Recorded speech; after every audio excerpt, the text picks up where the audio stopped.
গড়াইমারি গ্রাম পঞ্চায়েতের কুচিয়ামরা কারিকরপাড়া থেকে রাজাপুর মোড় পর্যন্ত একটি রাস্তার দাবি ছিল এই এলাকার মানুষের। দীর্ঘদিনের এই দাবিকে মান্যতা দিয়েছিল এলাকার প্রধান, এবং সেই প্রধান জানিয়েছিলেন জেলা পরিষদ সদস্য হাজিকুল ইসলামকে।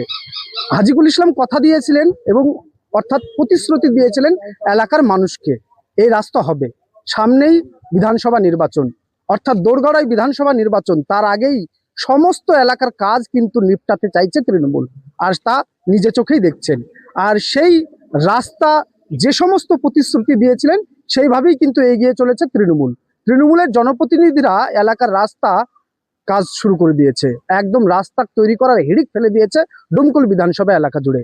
আর আজকে কোন রাস্তা উদ্বোধন হলো এবং কত কিলোমিটার রাস্তা উদ্বোধন করলেন, কত টাকা খরচ করে, সেই বিস্তারিত জানবো জেলা পরিষদ সদস্য হাজিকুল ইসলামের কাছ থেকে। আজ কত টাকার রাস্তা উদ্বোধন? দেখুন, আজকে আমরা ৯ নম্বর গড়াইমারি অঞ্চলের আমাদের কুচমলা কারিকরপাড়া হইতে রাজাপুর মোড় পর্যন্ত 2 কিলোমিটার 950 মিটার 1,78,00,000 টাকার ব্যয়ে এই রাস্তাটার আমরা আজকে সূচনা করলাম।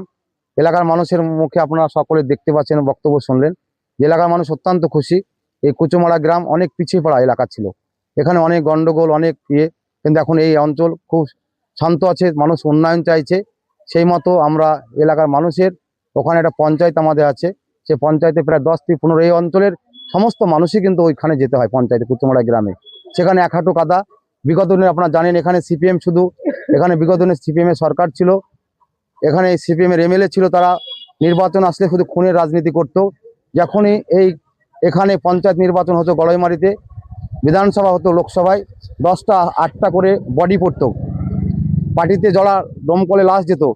কিন্তু বাংলার মুখ্যমন্ত্রী যখন ক্ষমতা এসেছেন 2011 সালের পর থেকে, আমরা দমকলের দায়িত্ব নেওয়ার পর আমাদের জেলা সভাপতি প্রাক্তন মরহুম মান্নান হোসেন, তিনি যেভাবে এলাকার মানুষকে শান্তি, এলাকার উন্নয়ন দিয়ে গেছিলেন, তারই সৈনিক হিসাবে এখন বর্তমান আমাদের জেলা সভাপতি তার নির্দেশে এবং আমাদের যিনি সাংসদ বর্তমান আবু তাহের খান, তিনি এলাকার সবসময় নজর রাখেন।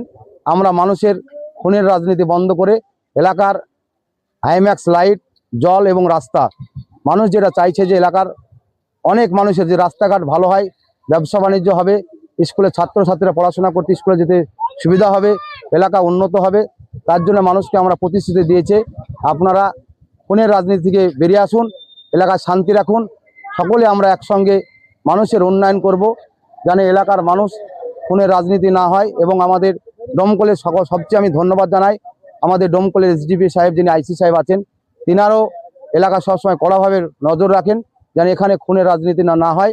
মানুষ যাকে চাইবে তাকে নির্বাচিত করবে। একদমই তাই, তিনি যেটা জানালেন যে খুনের রাজনীতি নয়, উন্নয়নের রাজনীতি হোক ডোমকলে, এমনটাই জানাচ্ছেন তৃণমূল জনপ্রতিনিধি। আর এই প্রসঙ্গে এলাকার মানুষ কতটা খুশি জানবো তাদের কাছ থেকে।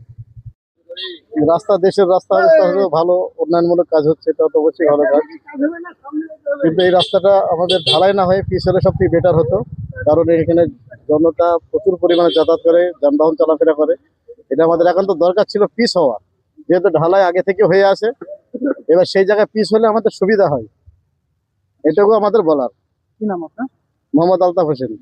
আমাদের এই রাস্তাটা এত জনসংখ্যা চলাফেরা করে, তো আমাদের এই রাস্তাটা আরো উন্নত এবং ভালো করার ডিমান্ড ছিল। সেখানেই আমাদের জেলা পরিষদ মেম্বার হাজিকুল ভাইকে আমরা ডিমান্ড করেছিলাম, সেই হাজিকুল ভাইয়ের মাধ্যমে এই রাস্তাটা আর কিছুটা রাস্তা অ্যাড করার একটা জায়গা ছিল 1 কিলোমিটারের উপরে, সেটা সহ রাস্তাটা পূর্ণতা পেল। গড়াইমারি অঞ্চলে কুচমলা কারিকরপাড়া হইতে রাজাপুর মাদ্রাসা পর্যন্ত 2 কিলোমিটার 950 মিটার ঢালা রাস্তার কাজ আমরা আজকে সূচনা করলাম। কুচমলা থেকে এই রাজাপুরের মেন রাস্তা আসতে মানুষের অনেক কষ্ট, এখানে এক হাঁটু কাদা, চলাফেরা করতে অসুবিধা, প্রায় 10 থেকে 12 হাজার মানুষ এই রাস্তা চলাফেরা করে। তাই এলাকার মানুষের দীর্ঘদিনের আশা ছিল